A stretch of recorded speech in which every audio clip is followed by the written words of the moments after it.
ఎల్లమ్మ స్టోరీని బలగం వేణు ఏ టైంలో రాసుకున్నాడో కానీ హీరో దొరకడానికి నానా అవస్థలు పడ్డాడు.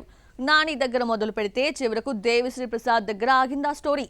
కానీ హీరోయిన్ మాత్రం ఓ పట్టాన సెట్ కావటం లేదు. సాయి పల్లవి నుండి చాలా మంది పేర్లు వినిపించాయి. మృణాల్ ఫిక్స్ అనుకునే టైంలో మరో కొత్త భామ తెరపైకొచ్చింది. ఆమె ఎవరో చూద్దామా?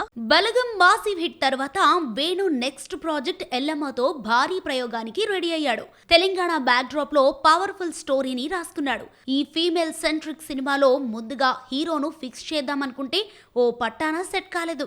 నాని దగ్గర నుండి నితిన్ శర్వానంద్ వరకు ప్రాజెక్ట్ చేతులు మారింది. ఫైనల్ గా దేవిశ్రీ ప్రసాద్ ఫిక్స్ అయ్యాడు. కానీ హీరోయిన్ ఎవరనేది ఇంకా కన్ఫర్మ్ కాలేదు.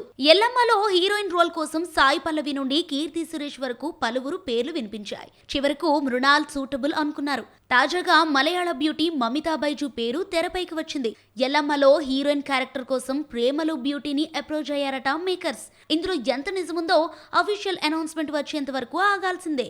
ఎల్లమ్మే కాదు, తమిళంలోనూ ఓ ఫీమేల్ సెంట్రిక్ చిత్రంలో నటిస్తోందట మమితా బైజు. ఈ మధ్య ఆ ప్రాజెక్ట్ పట్టాలెక్కిందని సమాచారం. ఈ లేడీ ఓరియంటెడ్ సినిమాతో హీరో ప్రదీప్ రంగనాథన్ నిర్మాతగా టర్న్ తీసుకుంటున్నాడు. దర్శకుడు అశ్వత్ మారుముత్తు కీ రోల్ ప్లే చేస్తున్నాడని సమాచారం. ఇప్పటి వరకు క్యూట్ అండ్ నాటీ గర్ల్ పాత్రలో మెరిసిన ఈ మలయాళ కుట్టి ఈసారి బరువైన రోల్స్ తో ఆకట్టుకునేందుకు ట్రై చేస్తోంది.